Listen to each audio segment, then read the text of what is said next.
ॐ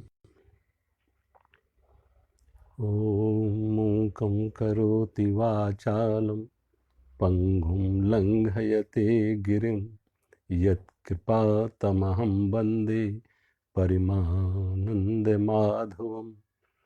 गुरुर्ब्रह्मा गुरुर्विष्णु गुरुर्देव महेश्वरा गुरुः साक्षात् परं ब्रह्म तस्मै श्री गुरुवे नमः।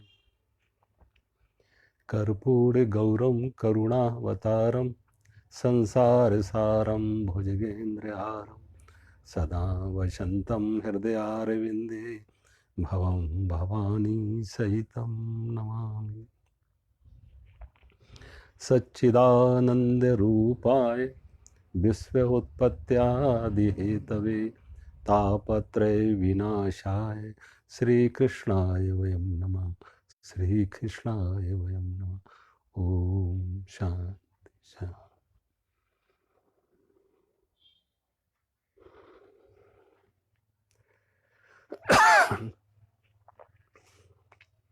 कल मैं बात कर रहा था कि भगवान श्री कृष्ण का जन्म मथुरा के कारागार में हुआ और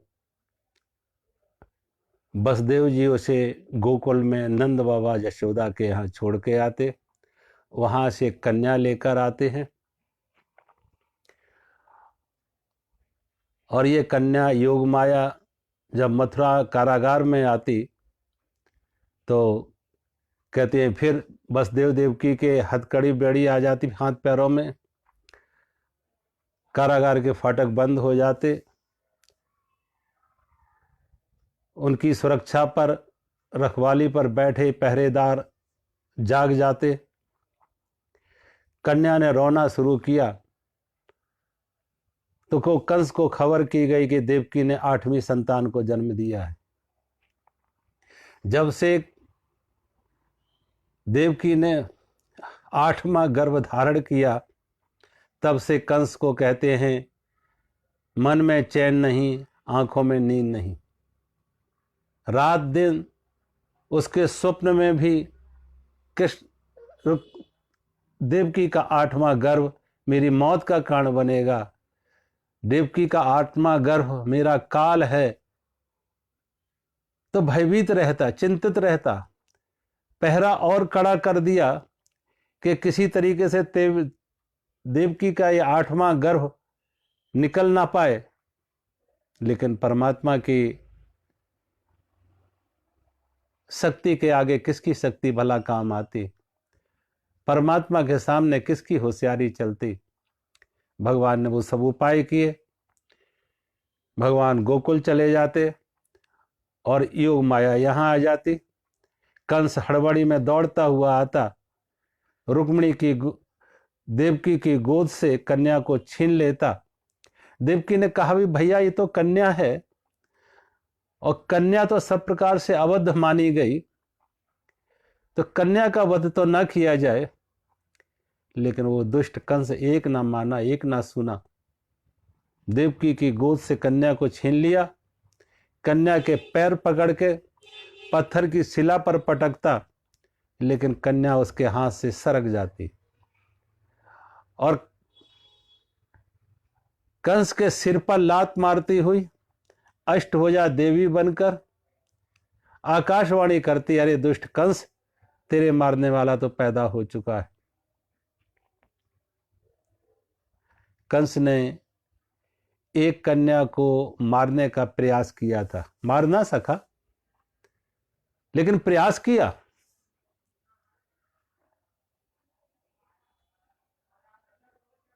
आज कन्या हमारे देवियां हैं। किसी भी घर परिवार में थोड़ा माहौल बदल रहा है। अभी तो हम कुछ समय पहले देखते थे कि कन्याओं अगर गर्भ में है तो भ्रूण हत्या बहुत हो रही थी।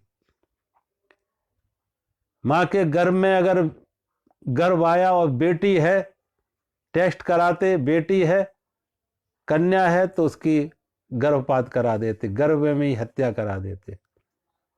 ये एक जघन्य अपराध है, जघन्य पाप है। परमात्मा की बनाई हुई इस सृष्टि में कोई भी जीव, कोई भी प्राणी ऐसा नहीं मिलेगा जो अपने हाथों अपनी संतान की हत्या करे और संतान में ऐसा भेदभाव करे कि स्त्री या पुरुष, मेल फीमेल, लड़का लड़की, ऐसा सृष्टि में एक भी जीव ना मिलेगा जो अपनी संतान के बीच अपनी संतान की हत्या करे और अपने संतान के बीच में भेदभाव करे। लेकिन जिसे हम मनुष्य कहते हैं, जिसे कहते हैं क्राउन ऑफ द क्रिएशन, सृष्टि की, परमात्मा की सृष्टि की सबसे सुंदर बनाई हुई कृति, मूर्ति, जब मंदिर में जाते हैं, गुरुद्वारों में जाते हैं, भगवान को मानते हैं, देवी देवताओं को मानते हैं, ऋषि मुनियों को मानते हैं, सत्संग सुनते हैं, देवी देवताओं को मानते हैं, सत्संग सुनते हैं, उनके जीवन में यह भटकाव कि कन्या है तो उसकी हत्या कर दी जाए। सोचो, यानी बेटा बेटी भी एक मार्केट का प्रोडक्ट हो गए, बाजार में खरीदने बेचने की एक वस्तु हो गए। कन्या है तो शायद कुछ पैसे देने पड़ेंगे शादी विवाह में, बेटा है तो कुछ पैसे मिलेंगे शादी विवाह में। अब इस लालच में, पैसे के लालच में, पैसा पहले आ गया, संतान पीछे हो गई। पैसा का प्यार ज्यादा है, संतान का प्यार पीछे हो गया। ऐसे लोगों को हम धार्मिक कहेंगे? उनका किसी भी गुरु के पास जाना, किसी भी संत के पास जाना, किसी भी मंदिर गुरुद्वारा में जाना उनका व्यर्थ है। कुछ होना नहीं इससे। तुम किसे धोखा दे रहे? इससे बड़ा पाप, इससे बड़ा अपराध तो कुछ। संतान की हत्या, और कन्या है इसलिए उसकी हत्या। अब हमारे शास्त्रों में देखें, जो बड़े से बड़े महत् काम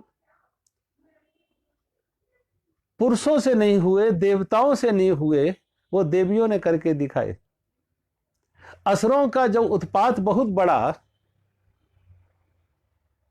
भगवान ब्रह्मा, विष्णु और शिव उनका संहार ना कर सके, तो उस परिस्थिति में देवी दुर्गा प्रकट होती हैं और देवी दुर्गा ने असुरों का संहार किया। शक्ति की देवी दुर्गा, सुरक्षा की देवी दुर्गा, किसी समाज को, परिवार को, राष्ट्र को व्यवस्थित करने के लिए, सुचालित करने के लिए बहुत महत्वपूर्ण विभाग है धन, पैसा। और वो धन, वो पैसा, वो अर्थ लक्ष्मी के हाथ में है। अब देखो, जिन परिवारों में देखा है, प्रायः स्त्रियां ही घर की व्यवस्था अच्छे ढंग से कर पाती है, पुरुष से नहीं हो पाता। कितनी इनकम कितनी है, जैसी इनकम होगी, स्त्रियां इतनी कुशल हैं कि जैसी इनकम होगी, आमदनी होगी, उसी हिसाब से अपने खर्चे भी बना लेती हैं।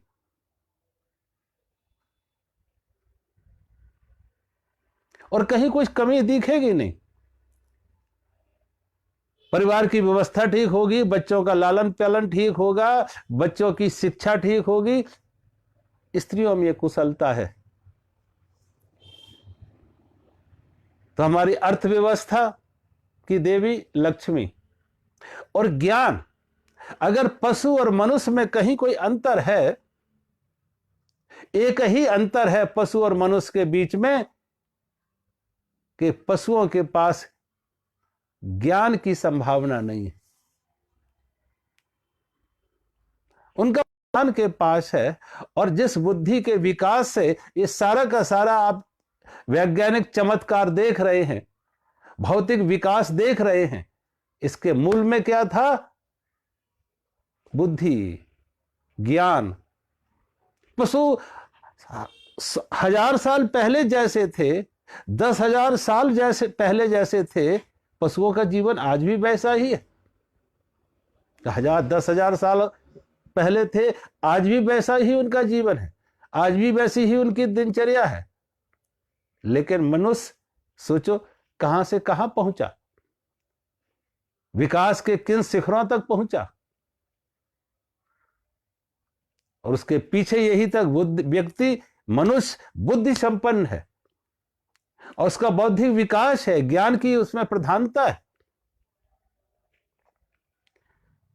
तो ज्ञान की देवी वो भी सरस्वती है, ज्ञान की देवी सरस्वती। इसलिए बच्चों के स्कूल में सरस्वती पूजा होती है, किसी देवता की पूजा नहीं होती, सरस्वती की पूजा होती है।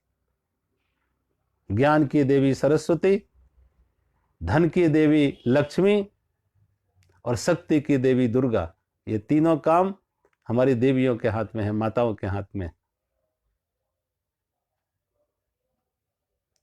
और जिनसे पूछो जो ना समझ चाहते हैं कि हर घर में लड़का ही लड़का हो, क्या वो ना समझ लोग अपने बेटे की शादी नहीं करना चाहेंगे?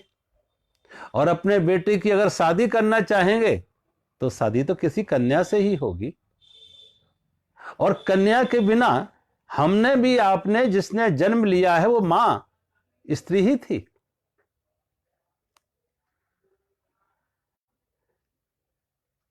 तो आगे से संतति ही खत्म हो जाएगी, सृष्टि ही खत्म हो जाएगी। इसलिए परमात्मा के विधान में आप देखें कि लगभग जितने पुरुष पैदा होते हैं उतनी ही स्त्रियां पैदा होती हैं। ये कुदरत का विधान है, परमात्मा का विधान है। सोचो अगर आज मनुष्य के हाथ में होता तो सब बिगाड़ देता, तो कहता पुरुष ही पुरुष चाहिए, युद्ध करो, तलवारें उठाओ। लेकिन परमात्मा के विधान में अभी तक मनुष्य अपना हस्तक्षेप नहीं कर सका, तो लगभग जितनी स्त्रियां होती हैं उतने ही पुरुष, जितने बालक उतनी ही बालिका, जितने लड़का उतनी ही लड़कियां। ये कुदरत का एक नियम है, एक विधि का विधान है, और हम उसे बिगाड़ने की चेष्टा कर रहे कि इस लड़कियां हैं तो उनकी हत्या कर दो, और उसके दुष्परिणाम सामने आए हैं। अभी पिछले दिनों जब पंजाब में मैंने एक कन्या भ्रूण हत्या को लेकर यात्रा निकाली थी, तो अंतरराष्ट्रीय स्तर पर संयुक्त राष्ट्र संघ के द्वारा जो सर्वे हुए थे उसमें दिखाया कि 100 लड़कों के बीच में 70 लड़कियां, लड़के 100 हैं तो लड़कियों का अनुपात 70 है। वो 30 की कमी कैसे आ गई कि उनकी हत्या की गई। कंस ने एक कन्या की हत्या की कोशिश की थी, कर ना सका, लेकिन कंस का नाश हो गया था। हमारे शास्त्रों में कहते हैं 100 गायों की हत्या के बराबर पाप एक संत की हत्या, और 100 संतों की हत्या के बराबर पाप एक कन्या की हत्या। वो बोल नहीं सकती है, वो शिकायत नहीं कर सकती है, वो कह नहीं सकती है, सोचो, लेकिन उस जीव को आने से तुम रोक रहे हो उसकी हत्या।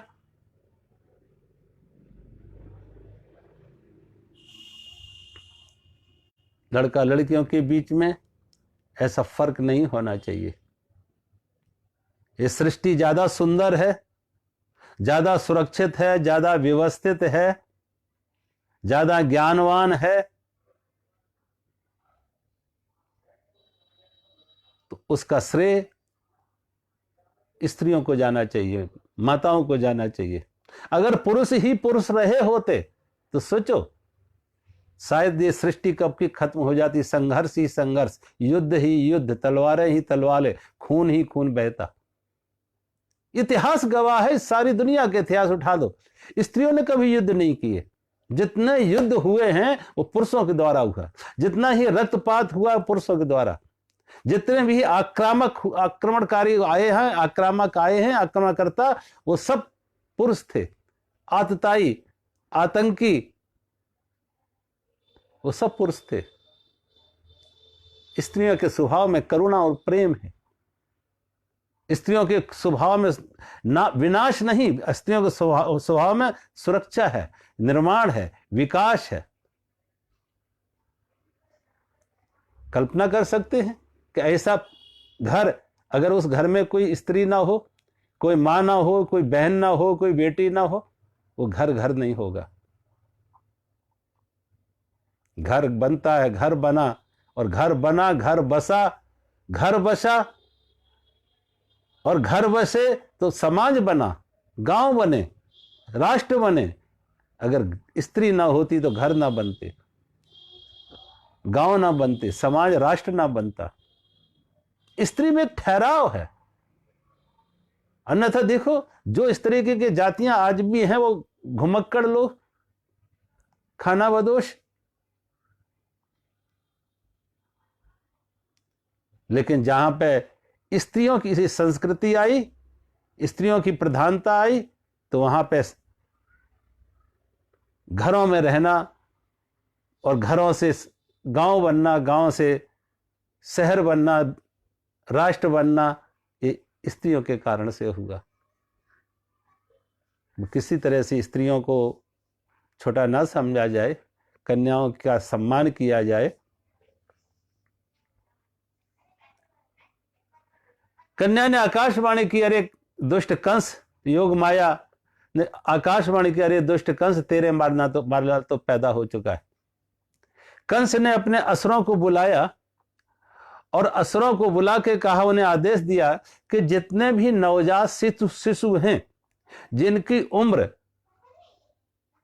6 माह तक की है, 6 माह से कम के जितने भी नवजात शिशु हैं, ऐसे सभी शिशुओं की हत्या कर दी जाए। तो कहते हैं गोकुल में नंद बाबा यशोदा के घर पूतना आती है। ये पूतना के बारे में दिखाया है भागवत में कि ये पूतना अपने पिछले जन्म में राजा बल की पुत्री रत्नमाला थी। जब भगवान वामन अवतार में राजा बल के यज्ञ मंडप में पहुंचे तो भगवान के सुंदर सलोने रूप को देख के रत्नमाला के मन में ये भाव उठा, ये बालक कितना सुंदर है, काश परमात्मा मुझे ऐसे बालक की मां बनाती तो मैं ऐसे बालक को स्तनपान कराती। रत्नमाला के मन में भगवान के सुंदर सलोने रूप को देख के मां बनने की ममता जगी। स्तनपान कराने का बादशाह आया और जब भगवान ने अपना 2 कदम पग में ही, 3 पग भूमि मांगी राजा बल से, 2 पग में ही राजा बल का सब कुछ छीन लिया, तो रत्नमाला को बहुत क्रोध आया कि इसने मेरे पिता के साथ छल किया, मेरा बेटा रहा होता तो मैं इसे मार ही देती। कहते इन्हीं 2 मनोभावों से यही रत्नमाला पूतना बनी।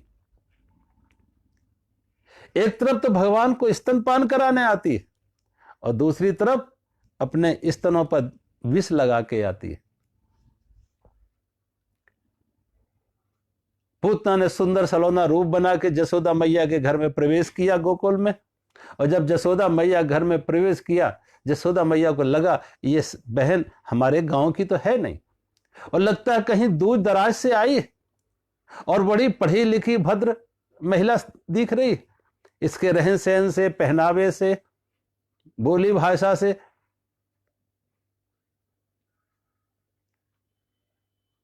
जसोदा मैया ने भी सुंदर आसन दिया बैठने के लिए, आओ भगत की। तो पूतना ने लाला को देखने की इच्छा प्रकट की। जब लाला को देखने की इच्छा प्रकट की तो जसोदा मैया ने कहा, लाला को तो अभी दूध पिला के पालने में सुला दिया है। तो पूतना ने पालने में सोए लाला को अपनी गोद में ले लिया। पालने में सोए लाला को अपनी गोद में लेके, और मात्र गोद में ही नहीं लिया बल्कि पूतना लाला को अपना स्तनपान कराने लगती। जसोदा मैया के मन में भी भाव आया, देखो इस बहन को मेरे बालक के प्रति कितना स्नेह है, कैसा ममत्व है कि ये बहन मेरे बालक को अपना स्तनपान करा रही। और कहते हैं भगवान ने भी जब पूतना का स्तनपान करने लगे तो आंख बंद कर ली। भगवान कृष्ण विचार कर रहे हैं कि इस पूतना ने कौन से जन्म में कौन सा ऐसा पुण्य का कर्म किया है जो आज मुझे मां की तरह स्तनपान करा रही। भगवान पूतना के पिछले जन्मों पर दृष्टिपात कर रहे, पिछले कर्मों पर दृष्टि डाल रहे।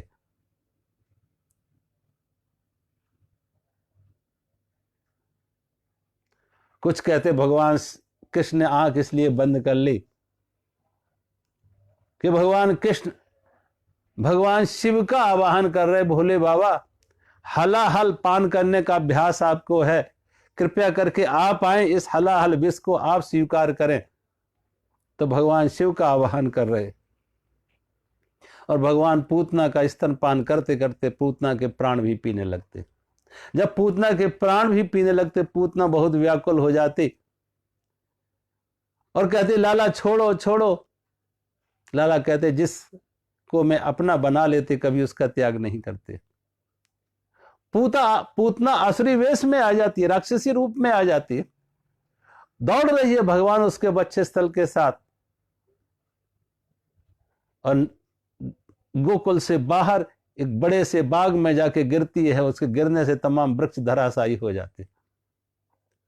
गोपियां पीछे पीछे दौड़ती हुई जाती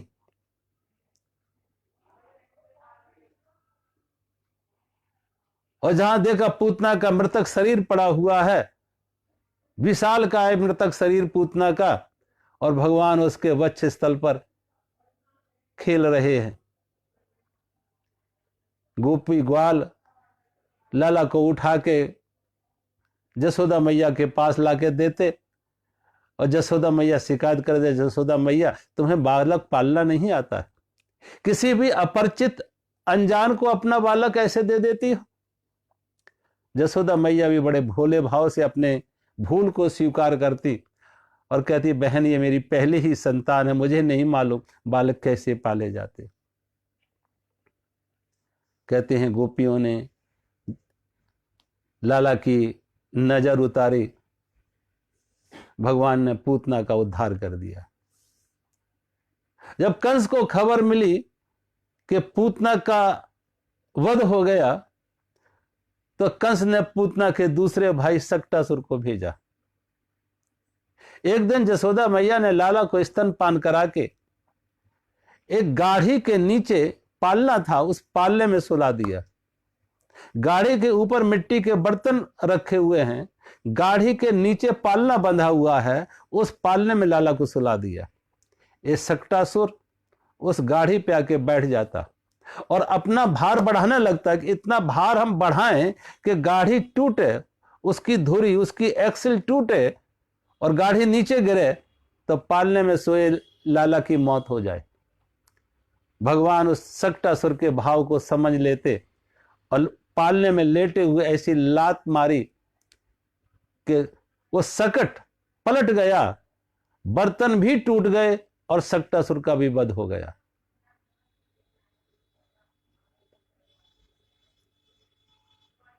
फिर कंस ने पूतना का दूसरा भाई तृणावत को भेजा। एक दिन लाला जसोदा मैया के आंगन में गो बालकों के साथ खेल रहा था। जसोदा मैया गौशाला में गायों को जल पिलाने गई थी। एक ऐसा वायु का बवंडर उठा, ऐसी आंधी आई कि सब बालकों की आंखों में धूल भर जाती, किसी को कुछ दिखता नहीं। तो तृणावत में खेलते हुए लाला को अपनी गोद में लिया और आकाश के मार्ग से गोकुल से मथुरा की तरफ ले जाने लगा। जब गोकुल से मथुरा की तरफ ले जाने लगा तो भगवान ने उसका गला दबाया। तृणावत कहता छोड़ो छोड़ो, भगवान कहते जिस भक्त को हम अपना बना ले तो उसका त्याग नहीं करते। तृणावत की दम घुटने से मौत होती, नीचे आके गिरा और तृणावत के शरीर पर खेलते हुए लाला को फिर जसोदा फिर गोपियां ग्वाल उठा के ले आते और जसोदा मैया को देते। भगवान ने पूतना का उद्धार किया, सक्टासुर का उद्धार किया, तृणावत का उद्धार किया। भागवत में दिखाया पूतना शब्द का अर्थ है, पूत कहते हैं पवित्रता, और पूत ना माने जो पवित्र नहीं है, अपवित्रता। अपवित्रता गीता में आता पवित्रता क्या है, नहीं ज्ञानेन सदृशम पवित्रम यह विद्यते। ज्ञान है पवित्रता और अज्ञान है अपवित्रता। पूतना है अज्ञान। और अज्ञान को कौन मारेगा? ज्ञान से मारा जाएगा। जहां परमात्मा का ज्ञान आ जाए, दिया जला अंधेरा गया। अंधेरा हटाना नहीं पड़ता, सिर्फ दिया जलाना पड़ता है। अज्ञान हटाना नहीं पड़ता है, ज्ञान आता है। ज्ञान आता है तो अज्ञान चला गया। दिया जला तो अंधेरा गया।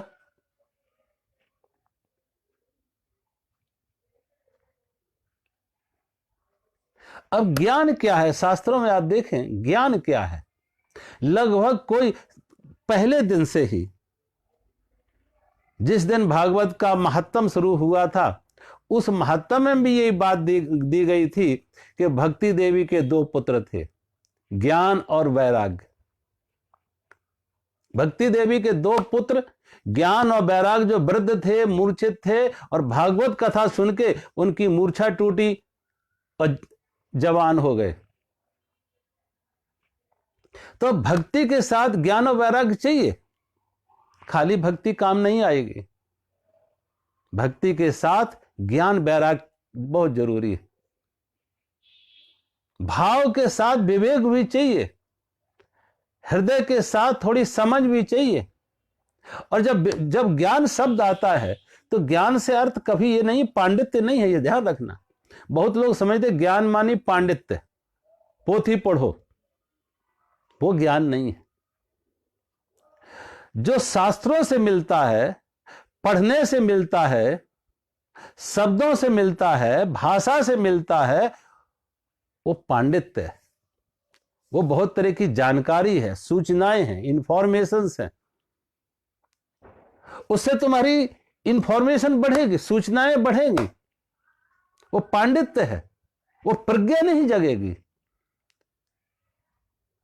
और ज्ञान का अर्थ है प्रज्ञा। उसका शास्त्रों से कुछ लेना देना नहीं। अगर शास्त्र पढ़ने से ज्ञान आया होता तो अंधे सूरदास को ना मिला होता। सोचो, बिना पढ़े लिखे कबीर को ना मिला होता।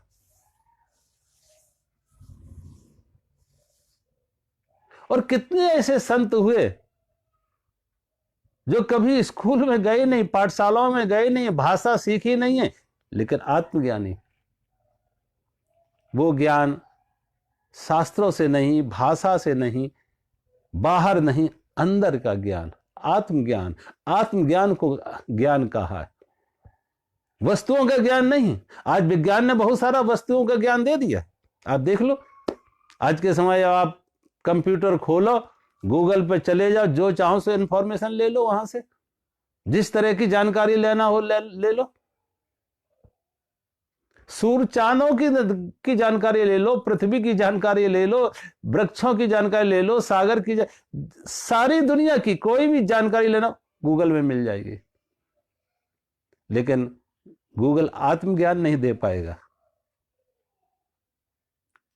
तो आत्मज्ञान के लिए बहिर्मुखी नहीं चाहिए, आंख नहीं चाहिए, भाषा नहीं चाहिए, अंतर्मुखी वृत्ति हो। और वो भाषा से नहीं, शब्द से नहीं, निशब्द से, मौन में अंतर्मुखी होके सिर्फ ठहर जाओ, अपने मन को ठहरा लो, विचारों को ठहरा लो। और विचार जहां ठहरते हैं वहां चेतना ठहर जाती है। और चेतना का ठहराव वो प्रज्ञा, उससे का प्रज्ञा है, वो प्रज्ञा बढ़ेगी, प्रज्ञा आएगी। विजडम, नॉलेज नहीं, विजडम, ज्ञान, आत्मज्ञान। एक कोई प्रोफेसर यूनिवर्सिटी में पढ़ा रहा दर्शन शास्त्र, वेदांत, उपनिषद,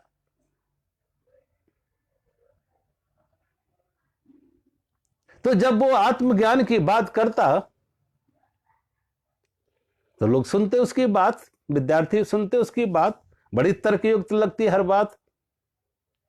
एक दिन किसी ने उसको कहा कि जो तुम आत्मज्ञान की बात करते हो, तुम तो बात करते हो, किताब में लिखा हुआ बताते हो, लेकिन एक साधु है जिसके अंदर से आत्मज्ञान प्रकट है, जिसने आत्मज्ञान का स्वाद लिया है, अनुभव में आया है, वो परमात्मा उतरा है उसके जीवन में। इस प्रोफेसर को बड़ी उत्सुकता हुई उस साधु से मिलने की। जब साधु से मिलने की उत्सुकता हुई तो जैसा उसे बताया था कि फलानी पहाड़ी पर वो साधु रहता है, ये तब ठीक से सीढ़ियां भी नहीं बनी थी, लेकिन जैसे उबड़ खाबड़ रास्ते थे, वो बामुश्किल ये प्रोफेसर उस साधु के पास पहुंचा। दोपहर का समय 12 बजे साधु के पास पहुंचा, पसीना से लथपथ, बहुत थका हुआ। तो वहां देखा साधु की वेशभूषा बड़ी सामान्य, उसका पहनावा, रहन सहन, दिनचर्या बड़ी सामान्य सी। उसे नहीं लगा कि ऐसा व्यक्ति और ज्ञानी, कि हमारी तो समझ होती कि ज्ञानी मानी कुछ विशेष तरह की वेशभूषा हो, विशेष तरह की क्रियाकलाप हो।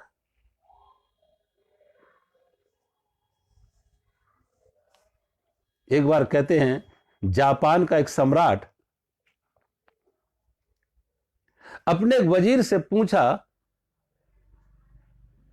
कि कोई संत ऐसा है जो आत्मज्ञानी हो, जिसमें परमात्मा प्रकट हो। मैं तो बहुत जगह गया, उस सम्राट ने कहा, मैं बहुत जगह गया, लेकिन मुझे कोई आत्मज्ञानी मिला नहीं। उसके मंत्री ने कहा, वजीर ने कहा, आप मेरे साथ आओ, एक संत से आपसे मिलाते हैं, और वो संत आत्मज्ञानी है। सम्राट उसके साथ हो गया उसके साथ। जब उसके साथ गया वजीर के साथ, तो देखा एक नगर से बाहर एक मजदूर जैसी वेशभूषा, जिसकी लकड़ी काट रहा था। इस वजीर ने जाके उसके पैर छुए। राजा को लगा ये इसके पैर छू रहा है, ये कौन है? तो बड़ा सामान्य से मजदूर दिख रहा है, इसमें तो कोई संतों जैसी कोई वेशभूषा नहीं।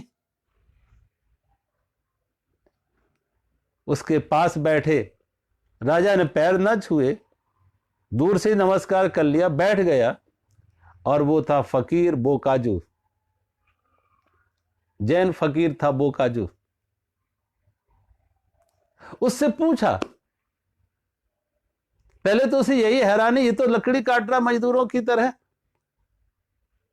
कोई संत होता, गुरु होता तो आंख बंद करके बैठा होता, माला फेरता होता, और मालाएं बहुत सारी गले में भी डालें होती, बहुत उसकी जटाएं होती, केस होते, दाढ़ी होते, ऐसी वेशभूषा होती।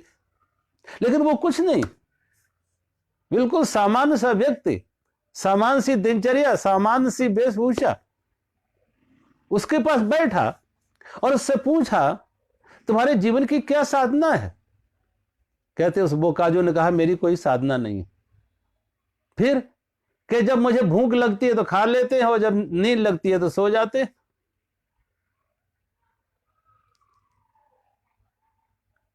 राजा ने कहा, इतना ये तो सब कोई करता है कि भूख लगती है तो खा लिया और नींद लगी तो सो गए, इतना सब कोई करते। उसने कहा, ये सब नहीं करते। पहली बात तो हम भूख लगती है तभी नहीं खाते, बिना भूख के भी खाते, और कभी कभी बिना नींद के भी सोते, और कभी कभी नींद लगी तो सोते नहीं। और फिर जब सोते हैं तो खाली सोते ही नहीं, सोचो कितने स्वप्न चलते हैं। और जब भोजन करते हैं तो भोजन ही नहीं करते हैं, सोचो कितना अंदर से बाजार चलता है, कितना व्यापार चलता है, कितना मन इधर उधर के ताने बाने बुनता है।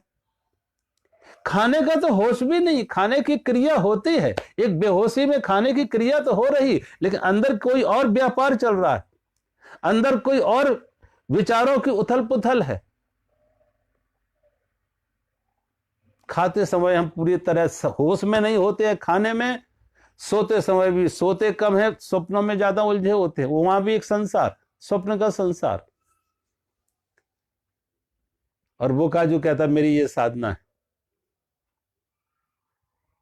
कभी कभी तो लोग कहते, बोकाजू सत्संग करते करते सो जाता था, बीच में नींद आई तो सो गया। इतना नैसर्गिक जीवन और साथ में इतना सजगता का जीवन, होश का जीवन। अन्यथा हमारे जीवन कहां होश है?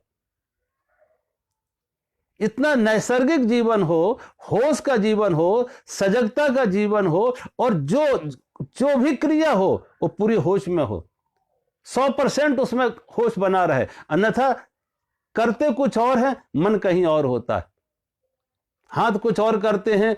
हम माला भी फेरते हैं तो कौन सी माला फेरते हैं? सोचो, माला तो कर्मी फिरे जीव फिरे मुख माए, माला तो कर्मी फिरे जीव फिरे मुख माए, और मनुआ तो 14 फिरे। ये तो सुमरन न है।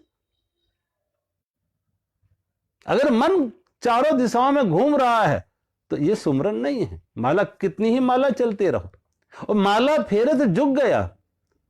कितना युग बीत गए, कितना समय बीत गए, कितनी शक्ति हमने व्यय की इस माला में। माला फेरे तो जुग गया, गया ना मन का फेर, लेकिन मन का फेर तो मिटा नहीं। माला फिरी लेकिन मन का फेर नहीं मिटा।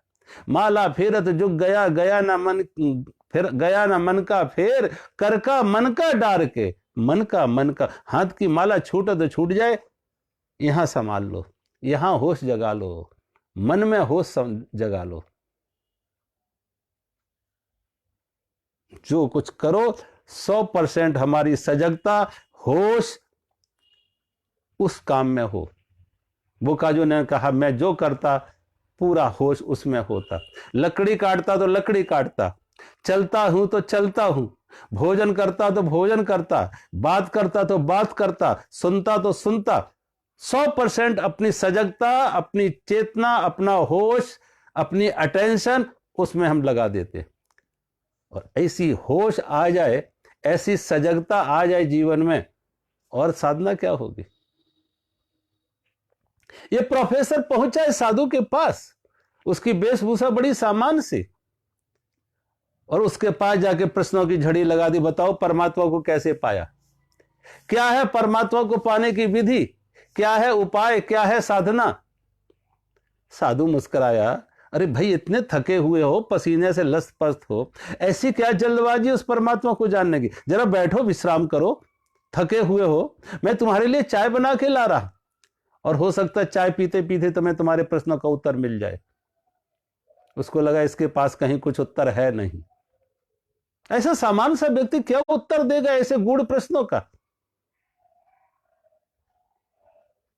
बैठ गया, कोई उपाय भी नहीं था वापस लौटने का, बैठ गया, और वो फकीर चाय बना के ले आया, साधु चाय बना के ले आया। जब वो साधु चाय बना के ले आया, एक प्लेट में कप रखा और केटली से चाय डालने लगा। केटली से जब चाय डाल रहा तो प्याली पूरी भर गई, और प्याली से चाय निकल के प्लेट में आने लगी, और प्लेट भी भर गई, और साधु फिर भी डालता जा रहा। तो वो साधु के देख की तरफ गुस्सा में बोला कि आपको दिखता नहीं, प्रायः कप में उतनी चाय डाली जाती है कि पीने की सुविधा रहे, छलके ना। अब कप भी भर दिया और डालते जा रहे हो, अब प्लेट भी भर गई और डालते जा रहे, दिखता नहीं है। साधु मुस्कुराया। साधु ने कहा, मुझे तो बहुत पहले दिख गया था। जैसे तुम्हें ये कप और प्लेट दिख गई कि अब वो कुछ और डालने की जगह नहीं है, पूरी तरह से भरा हुआ है, ऐसे ही तुम शास्त्रों से और शब्दों से भरे हुए हो, तुम सिद्धांतों से भरे हुए हो। और तुम्हारा प्रश्न था ना कि परमात्मा की क्या साधना हो, कैसे पाया जाए? कुछ नहीं करना है, सिर्फ खाली कर लो। इन शास्त्रों से, इन शब्दों से, इन सिद्धांतों से अपने को खाली कर लो। परमात्मा तो प्रकट है, तुमने दबा रखा इन सिद्धांतों से, इन शास्त्रों से। खाली कर लो, और तुम खाली हो, वो प्रकट है, तुम खाली करो। साधना का अर्थ है सिर्फ खाली करो, बस, वो तो प्रकट है।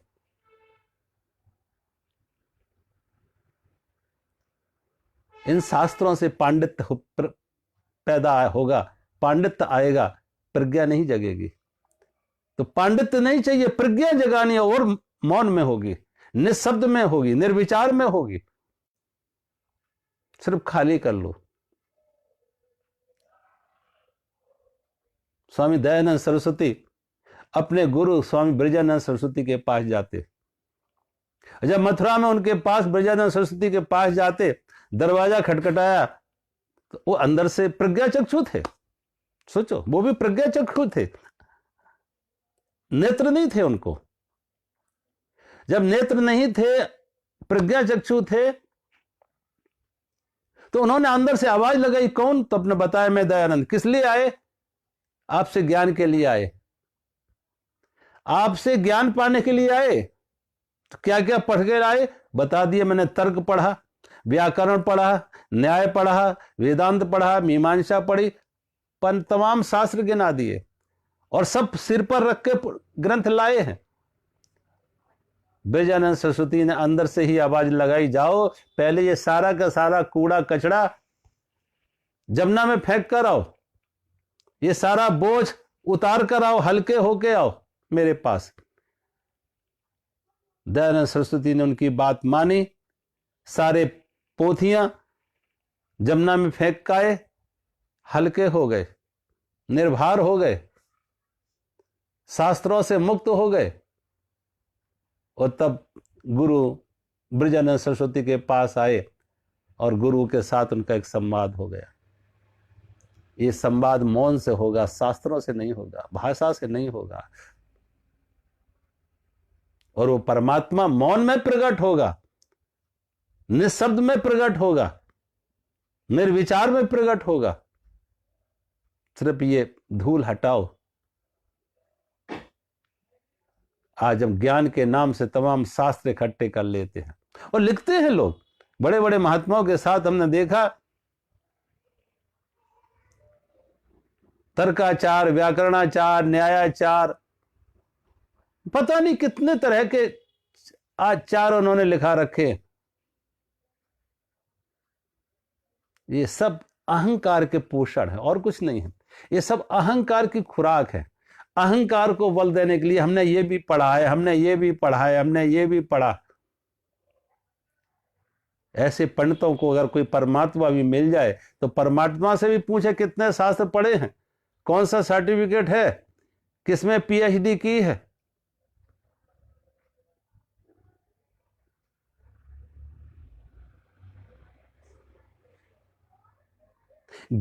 ज्ञान का अर्थ है आत्मज्ञान, स्वयं का ज्ञान। हम स्वयं क्या हैं? हमने बहुत सारे व्यक्तियों के बारे में पढ़ा, पदार्थ के बारे में पढ़ा, पशुओं के बारे में, वृक्षों के बारे में, हर प्रकृति की हर चीज के बारे में जाना, लेकिन अपने को नहीं जाना, स्वयं को नहीं जाना कि मैं स्वयं क्या हूं। स्वयं का ज्ञान आत्मज्ञान है, मैं स्वयं क्या हूं। और जिस दिन ये स्वयं का ज्ञान आ जाता, आत्मज्ञान आ जाता, आत्मज्ञान बिना जग सूना, क्या मथुरा क्या काशी। कि अगर तुम्हें आत्मज्ञान नहीं है, अपना स्वयं की ज्ञान नहीं है, तो चाहे जितने तीर्थ कर लो। कुरुते गंगा सागर गमनम, व्रत पर पालन अथवा दानम, ज्ञान विहीनम सर्वमतेन, मुक्ति भजत न जन्म सतेन। भज गोविंदम भज गोविंदम, गोविंदम भज मूढ़ मते। भगवान शंकराचार्य ने लिखा ये कि कुरुते गंगा सागर गमनम। आपने कितनी तीर्थ यात्राएं की हैं, गंगा सागर या कितने भी तीर्थ यात्राएं की हैं। व्रत पर पालन अथवा दानम, कितने व्रत किए, कितने उपवास किए, कितना दान पुण्य किया है। व्रत पर पालन अथवा दानम, ज्ञान विहीनम सर्वमतेन, मुक्ति भजत न जन्म सतेन। कहते बिना ज्ञान के एक नहीं, सभी संत सभी सयाने एक मत कि बिना ज्ञान के मोक्ष नहीं मिलता। क्योंकि बंधन है अज्ञान। भाई बंधन अगर अज्ञान से बंधन है तो उससे मोक्ष कैसे ज्ञान से मिलेगा। स्वप्न से का बंधन है तो जागने से मुक्त हो जाएंगे।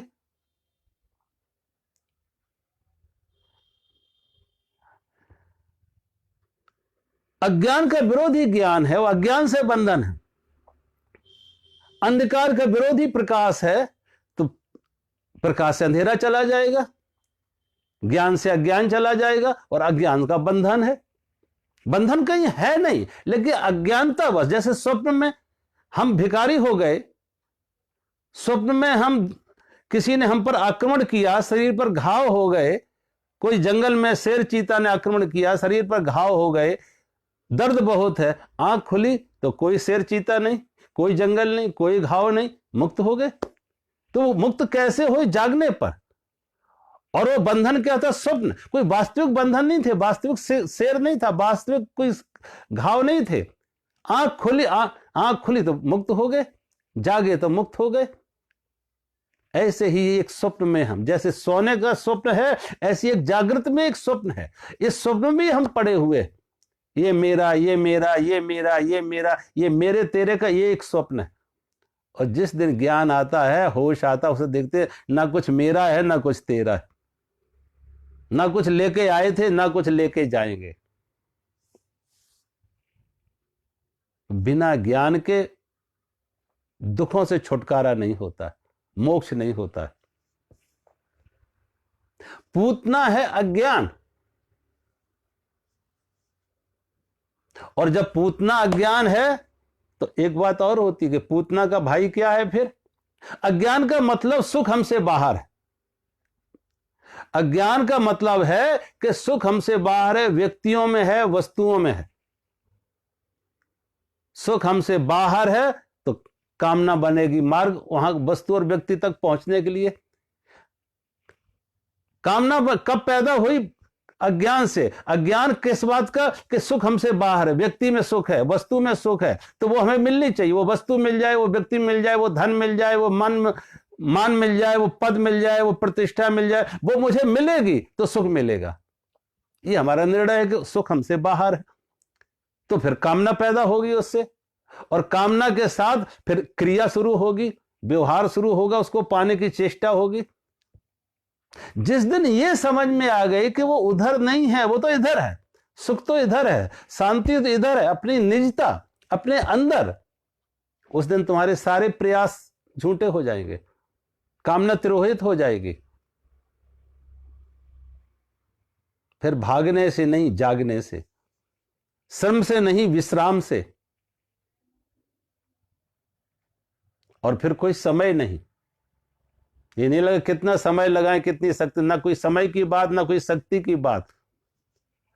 नष्टो मोहा स्मृति लब्ध्वा, गीता में जो अर्जुन ने कहा कि मेरा मोह नष्ट होगा, जिसकी विस्मृति थी उसकी स्मृति आ गई। अब कहीं कुछ पाना, तो जो अपने अंदर था उसे क्या पाना, उससे दूरी कहां थी? दुर्भाग्य से हम बाहर झांक रहे थे, अंदर झांके ही नहीं। बाहर के पट बंद कर अंदर के पट खोल, संत लिखते ना, बाहर के पट बंद कर अंदर के पट खोल। ये बाहर की आंखें थोड़ी बंद करके अंदर की आंखें खोल लो। और कबीर का एक वो है ना दोहा कि पानी में मीन प्यासी मुझे सुन ने आवे हांसी। कबीर ने लिखा कि पानी में मीन प्यासी मुझे सुन आवे हांसी। वो कहते मुझे हंसी आ रही इस बात की कि पानी में रह के भी मीन मछली प्यासी है, पानी में रह के भी मछली प्यासी है।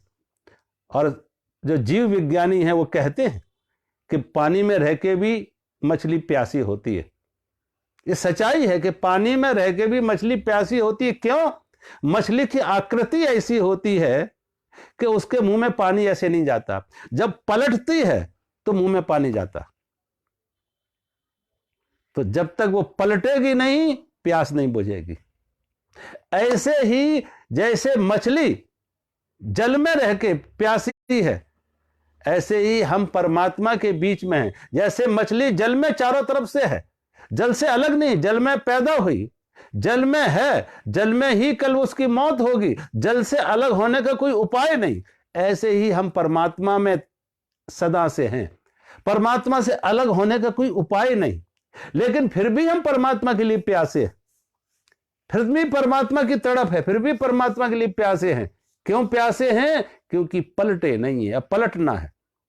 और पलटना क्या है कि बाहर के पट बंद कर अंदर के पट खोल। बाहर तो बहुत झांक लिए, बाहर तो बहुत खोज लिए, बाहर तो बहुत भाग दौड़ कर ली, थोड़ा अंदर झांक लो, अंदर देख लो, अंदर उतर जाओ। जिन्होंने अपने अंदर झांका, जिन्होंने अपने अंदर खोजा, वो पा गए। बुद्ध पाए, महावीर पाए, नानक पाए, मीरा पाए। जिन्होंने अपने अंदर झांका वो पाए। अंधे प्रज्ञा चक्षु सूरदास पा जाते, प्रज्ञा चक्षु अंधे स्वामी ब्रजानंद सरस्वती पा जाते। आंख की कहीं जरूरत नहीं थी, भाषा की कोई जरूरत नहीं थी, शास्त्र की कोई जरूरत नहीं थी। वो प्रज्ञा, सिर्फ अंदर की आंख चाहिए उसके लिए, बाहर की आंखों की जरूरत नहीं।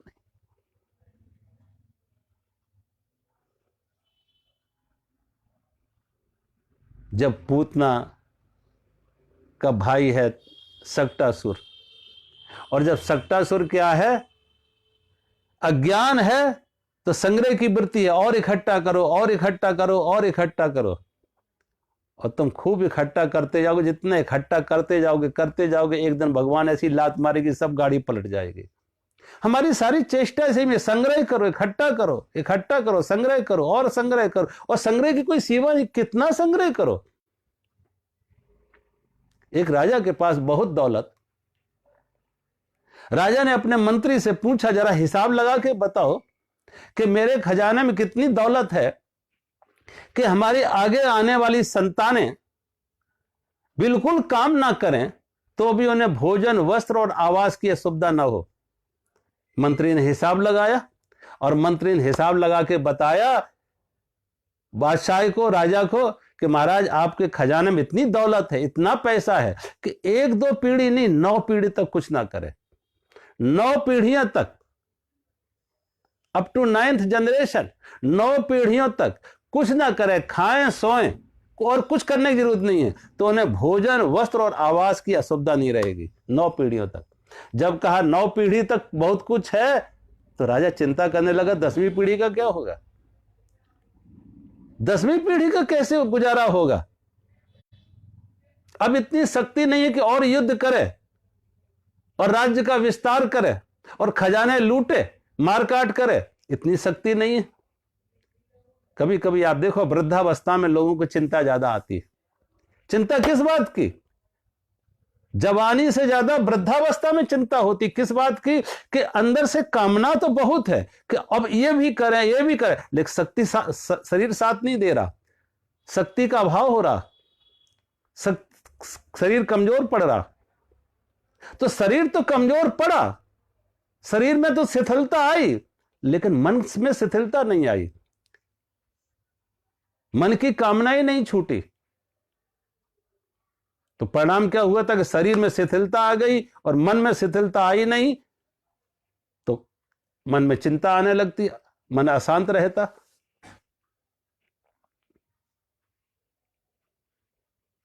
इस राजा को भी बहुत सारी बीमारियां लग गई। ब्लड प्रेशर शुरू, रात को नींद नहीं आती, ब्लड प्रेशर शुरू हो गया, हार्ट भी जरा कुछ संकेत देने लगा, बीच बीच में रुक रहा। तमाम दवाइयों पर उसका शरीर चल रहा, ब्लड प्रेशर भी, हार्ट की तकलीफ भी, शुगर भी, हजार बीमारियां। ऐसे लोगों को देखो, रोटी कम खाते हैं, दवाइयां ज्यादा खाते हैं, और बड़ी बड़ी कोठियां होती हैं तब भी उनको नींद नहीं आती, कंपोज खा खा के सोते। राजा की यह स्थिति देख के मंत्री को लगा अब कैसे समझाएं कि यह अब 9वीं पीढ़ी की चिंता, वो सारी की सारी ये बीमारी चिंता से, 100 में 90 बीमारियां चिंता से पैदा होती है, जिन्हें हम कहते हैं साइकोसोमेटिक डिसीज, चिंता से। मंत्री के मन में आया कैसे समझाऊं इस राजा को कि तो अब ये 10वीं पीढ़ी की चिंता करेगा, 10वीं पीढ़ी का गुजारा कैसे होगा। एक दिन मंत्री का जैसा रोज का नियम था कि नगर से बाहर जाता, सुबह के मॉर्निंग वॉक के लिए, सुबह के भ्रमण के लिए, तो नगर से बाहर एक साधु को देखता उसकी कुटिया पर, कभी कभी उसके पास बैठ जाता, उसके सत्संग सुनता, उससे बड़ा उसके मन को भाती साधु की बात। तो एक दिन साधु से प्रार्थना की कि मैं आपसे निवेदन करता, प्रार्थना करता कि आप आज का भोजन राजा के महल में आके करें। साधु ने स्वीकार किया, और जब साधु ने स्वीकार किया, इसने राजा को आगे बताया, राजा को भी प्रसन्नता हुई कि साधु मेरे घर भोजन करने आ रहा। समय जैसा दिया था, साधु आया, साधु को बैठने के लिए आसन बिछाया, साधु का अच्छे ढंग से भोजन कराया, और जब भोजन कराया साधु को, तो साधु को देने लगा, महाराज इस रात्रि के लिए भोजन लिए जाओ। कल बीमारी बुढ़ापा, उसके लिए कुछ पैसा। साधु हंसने लगा कि राजा, जिस परमात्मा ने दिन का भोजन दिया, क्या वो रात का नहीं देगा? जिस परमात्मा ने दिन का भोजन दिया, क्या वो अब रात का नहीं देगा? और जिस परमात्मा ने आज तक हमारे जीवन की हिफाजत की, सुरक्षा की, भोजन का अभाव नहीं रहा, वस्त्र का अभाव नहीं रहा, किसी और चीज का अभाव नहीं रहा, तो जिस परमात्मा ने आज तक हमारी सुरक्षा की, व्यवस्था की, हिफाजत की, और आज तक जिस पर भरोसा किया, विश्वास किया, क्या आप उस पर विश्वास ना करें? अब उससे भरोसा हटा लें? और या भगवान परमात्मा का काम राजा तू करेगा? साधु कुछ भी लेने से इनकार करता। राजा को होश आया कि साधु को रात्रि भोजन कहां मिलेगा, इसकी भी चिंता नहीं। और लेकिन हमारी चिंता क्या है 10वीं पीढ़ी की, कि 10वीं पीढ़ी का क्या होगा। सोचो, हम सबकी स्थिति यही है।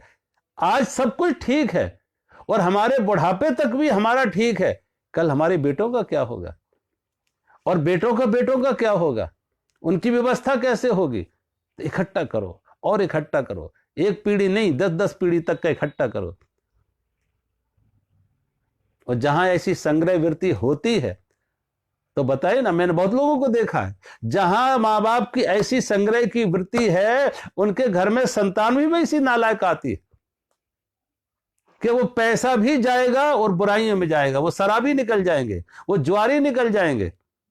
ऐसे लोगों को मैंने देखा जिन्होंने बाप ने खूब कमा के रखा है और बेटों ने उसे बुराइयों में खर्च किया, पैसा भी गया और बुराइयां भी आई, बीमारियां भी लगी, मौत भी हुई।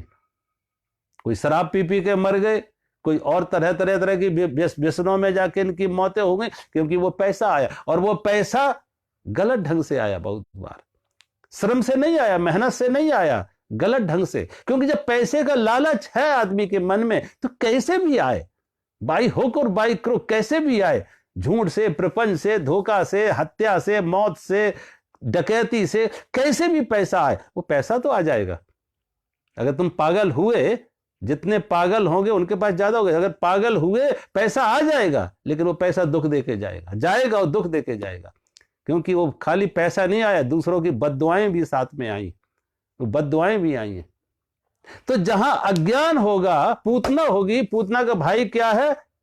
तृणावत, सक्टासुर। सक्टासुर का अर्थ है संग्रह की वृत्ति, इकट्ठा करो, इकट्ठा करो। और जब तृणावत, पूतना अज्ञान है, तृणावत संग्रह की वृत्ति है, सक्टासुर संग्रह की वृत्ति है, तो तृणावत साथ में आता। और तृणावत क्या है? तृणावत है महत्वाकांक्षा, दिखावा, दुनिया को दिखाएं। कि तृणावत का काम क्या? तृणावत आकाश में जाता है, आकाश को छू रहा है, आकाश में उड़ रहा है। हर आदमी आकाश में उड़ना चाहता है, जमीन पर नहीं कोई रहना चाहता, हर आदमी आकाश में उड़ना चाहता है। उसकी महत्वाकांक्षाएं, उसकी एम्बिशंस हैं, आकाश में उड़े, आकाश को छुएं, ऊंचे उठे। और ये ऊंचे इसलिए नहीं उठ रहा है कि ऊंचा उठना कोई उसकी जरूरत है, दुनिया को दिखा सके कि मैं भी कुछ हूं, दुनिया को दिखा सकूं कि मैं भी कुछ हूं। ये अहंकार का विस्तार, ये जरूरत नहीं है, ये अहंकार पैर फैला रहा है कि दुनिया को दिखा सकूं मैं भी कुछ हूं। धन के क्षेत्र में हो, मान के क्षेत्र में हो, प्रतिष्ठा के क्षेत्र में हो, पद के क्षेत्र में हो, जहां भी हो, दुनिया को दिखाना है, ऊंचे से ऊंचे पद पर पहुंच जाए, ज्यादा से ज्यादा दौलत का संग्रह कर लूं, ज्यादा से ज्यादा जहां हमारी ख्याति हो जाए, यश मिल जाए। ये सारा का सारा एक ही कुटुंब का काम है, पूतना के भाई। अज्ञान है तो संग्रह की वृत्ति इकट्ठा करो, और अज्ञान है तो दिखावा के दुनिया को बताएं कि मैं भी कुछ हूं। धन के माध्यम से, पद के माध्यम से। आप देखो, जैसे धन का संग्रह लोग कर रहे, कैसे भी आए, झूठ से, धोखे से धन मिले, ऐसी पद की दौड़ में देखो क्या क्या नहीं कुकर्म कर रहे पद के लिए, कुर्सियों के लिए। लोग हत्याएं तक करा देते हैं कुर्सियों के लिए। कुर्सी मिले, ऊंचा पद मिले, प्रतिष्ठा के लिए, कि प्रतिष्ठा के लिए क्या क्या लोग पापड़ बेल रहे। और ऐसे लोगों को मैंने देखा है कि जो इस तरीके से प्रतिष्ठा के लिए सहारा ले लेते हैं तो कभी ना कभी वो ऐसे गिरते हैं कि जो महल से जेल में पहुंच जाते, सारी प्रतिष्ठा एक क्षण में दांव पर लग जाती। वो परमात्मा को भूले बैठे थे कि परमात्मा भी कोई चीज है। भटकाव था जीवन में, कोई धन के लिए, कोई पद के लिए, प्रतिष्ठा के लिए। तो जीवन में पूतना है ये संग्रह की वृत्ति। आज कथा को हम विराम देते हैं। कल आगे और क्या प्रसंग आएंगे उस पर कल चर्चा करेंगे। हरि ओम।